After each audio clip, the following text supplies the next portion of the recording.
किसी व्यक्ति के पास कार है और हम पैदल जाने वाले हैं, परंतु हो सकता है कि आपके पास जो अपॉर्चुनिटी है, आपके पास जो क्षमता है, आपके पास जो दिमाग है, सोचने का लेवल है, वो अलग आदमी से अलग होता है।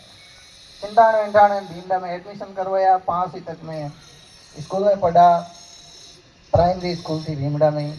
दमयंती जी, मैं मेरे जीवन में 3 स्टेट में आपको बताना चाहता हूँ कि हर स्टेट में एक शिक्षक का मेरे जीवन में योगदान रहा। दमयंती जी मैडम थे, प्राइमरी स्कूल के भीमडा के ही थे।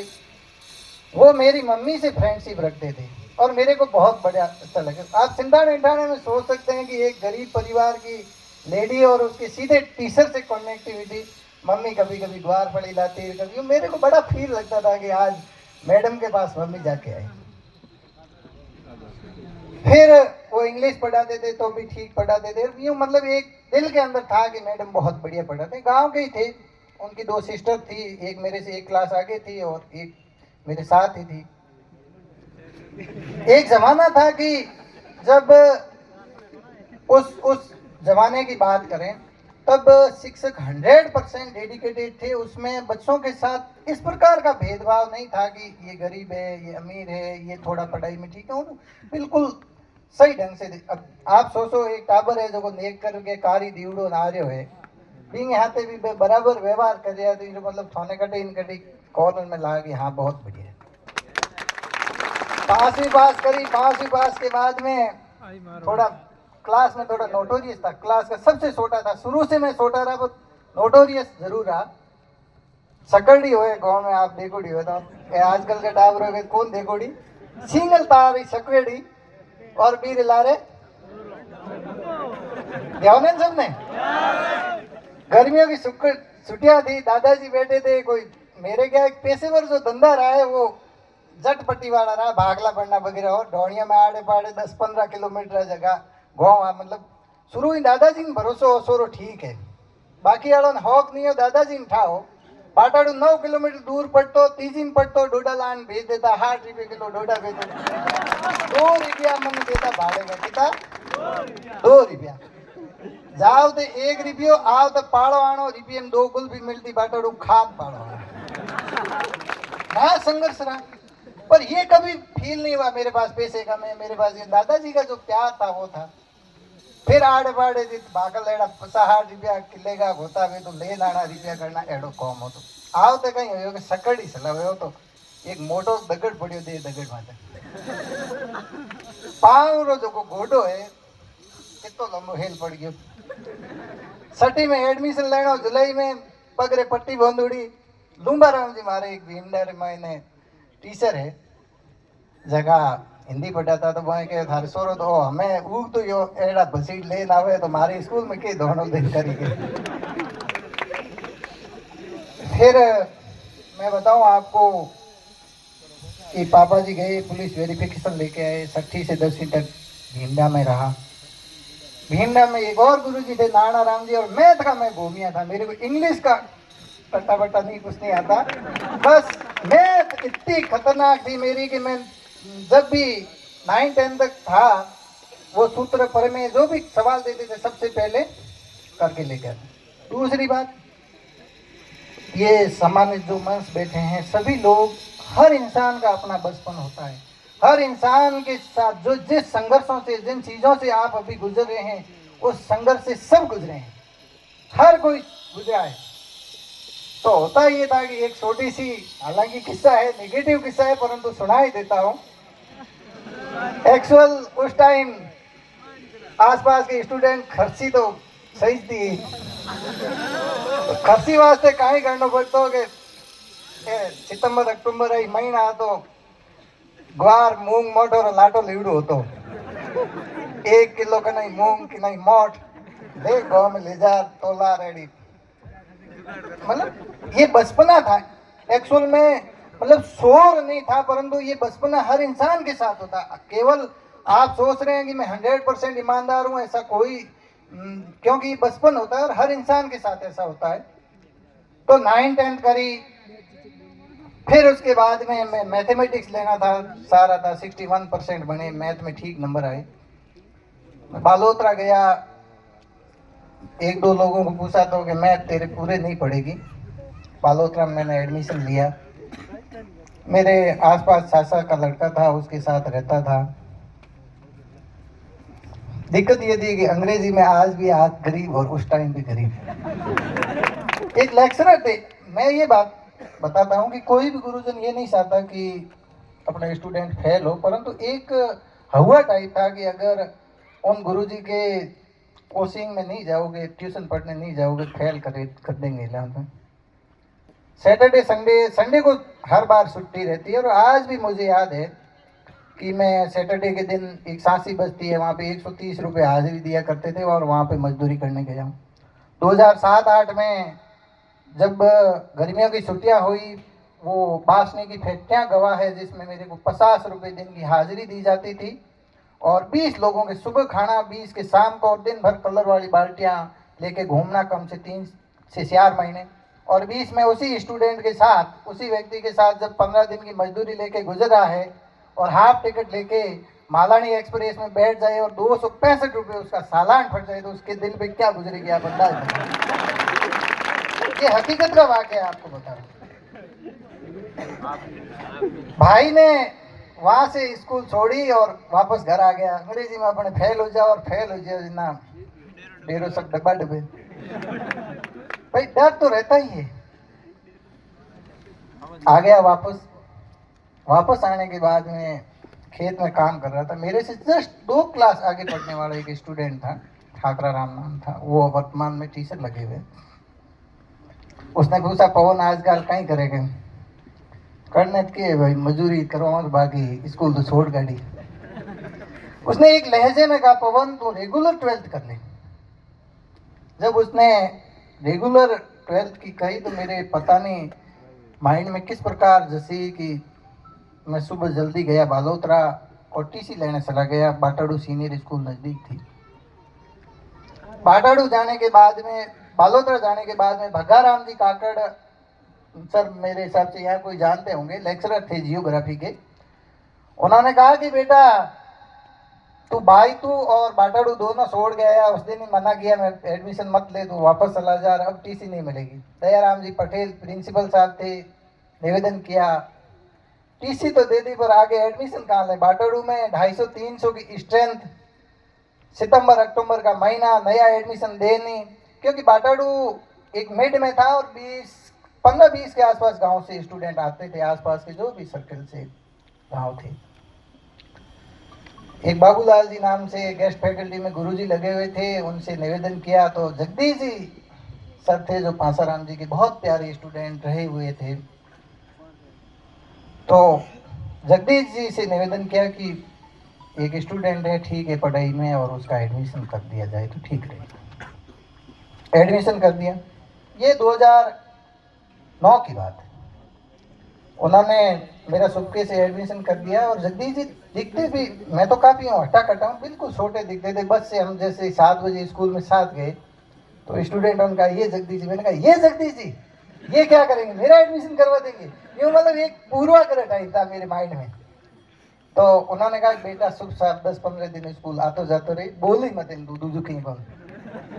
तो 10-15 दिन तो भीगी बिल्ली की तरह आता जाता रहा। फिर जगदीश जी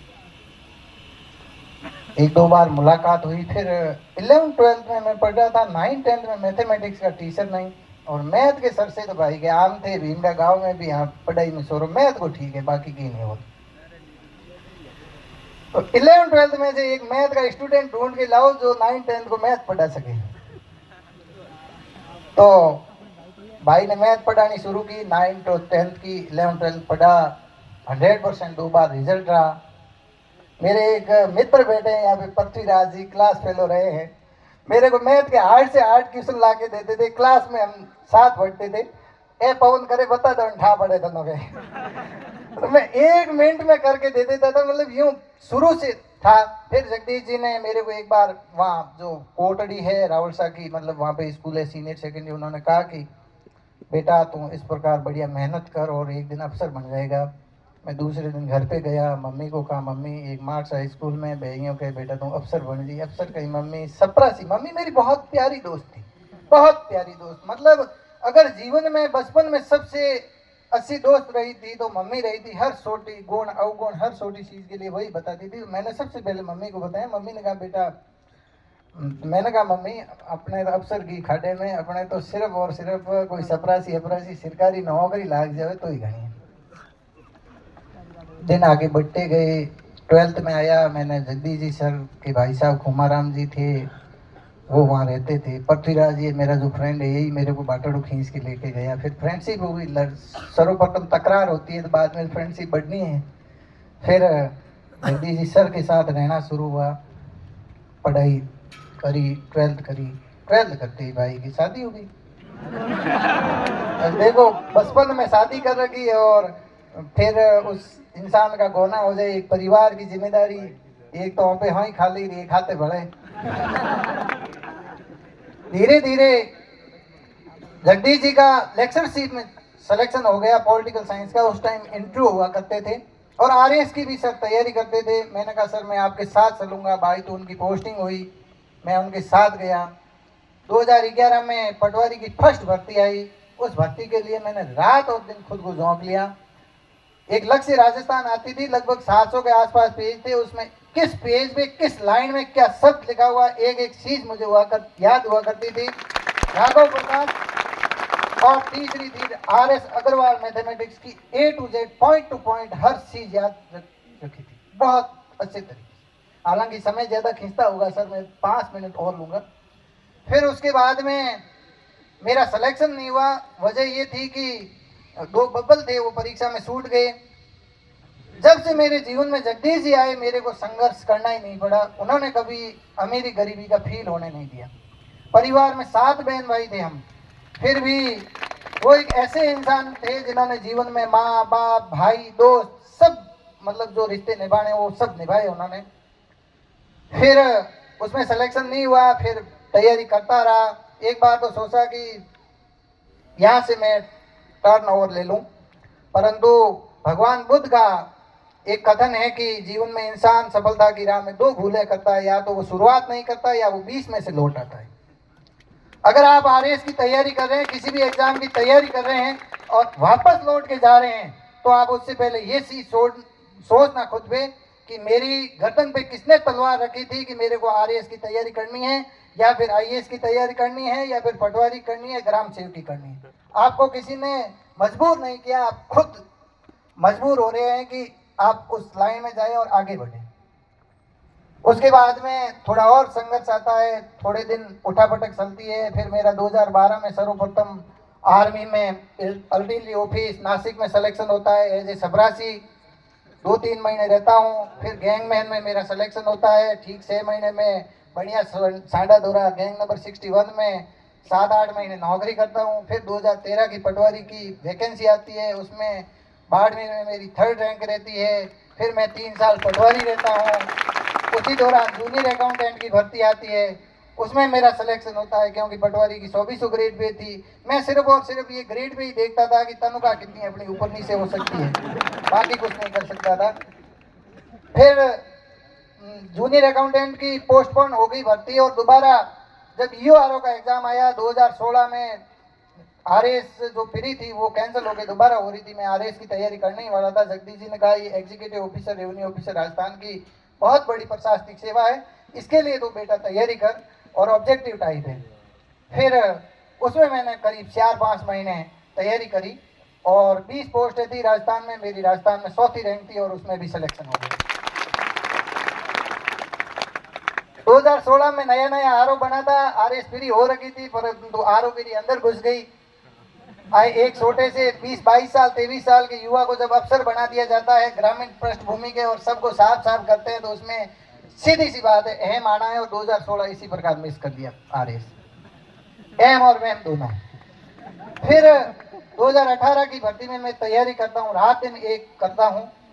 बहुत बढ़िया संघर्ष किया, परंतु बड़े दुख के साथ कहना पड़ रहा है कि मेरे जो मार्गदर्शक मेरे सबको स्वर्गीय जगदीश सिंह जी रोड एक्सीडेंट में एक्सपायर हो गए। इस वजह से मैं आरएस वो दे ही नहीं पाया था ढंग से, और उसमें सिलेक्शन नहीं हो पाया। उनके परिवार के 2 खुद के बच्चे मदर और सियार एक साथ चले गए। मुझे जीवन में पहली बार महसूस हुआ कि अगर मेरे माँ बाप में कोई चला जाता तो भी मुझे इतना दुख नहीं होता जितना जगदीश जी के जाने सब कुछ मैंने खो दिया था, इस प्रकार लगने लगा था। 8 से 10 महीने लगातार मैं डिप्रेशन में रहा। फिर कई दोस्त थे, सेलेक्टेड थे, कोई अनसेलेक्टेड थे। EORO जो किया है बेटा, ऑब्जेक्टिव टाइप टिप्पा ठोकन पास हो रहा हो, RAS निकालो फिर ठा पड़े। RAS के लिए तैयारी शुरू की। बालोतरा पोस्टिंग थी एज RO। करीब 5-6 महीने जॉब के साथ ही एक दिन भी छुट्टी नहीं ली थी। पहले तो छुट्टी लेके तैयारी करता था, परंतु अब की बार छुट्टी नहीं ली थी। बढ़िया तैयारी करी। RAS में प्री क्वालिफाई हुआ, मेंस क्वालिफाई हुआ, रिटर्न में भी बहुत बढ़िया नंबर है। मुझे मतलब मेरे जो नंबर है उसमें मुझे खुशी है कि मैं राजस्थान के कम से कम टॉप 20 या टॉप 30 के अंदर हूँ। 365 नंबर है। इतनी अब की बार टाइट मार्किंग हुई है। इंग्लिश बहुत कमजोर रही थी। RAS 2016 में मैं हिंदी आती है 50 नंबर की, उसमें 47.5 नंबर की आई व्याकरण में, और इंग्लिश में 100 में से 5 नंबर आई। बहुत करीब तंग हाथ रहा है इंग्लिश में। इसलिए आपसे मैं गुजारिश करता हूँ, हाथ जोड़ के निवेदन करता हूँ कि तीसरी से 10वीं तक की किताबें आज ही हाथ में पकड़ लो। रोज 10-20 स्पेलिंग पढ़ना शुरू कर लो। पश्चिमी राजस्थान के लोगों की इंग्लिश बहुत कमजोर है।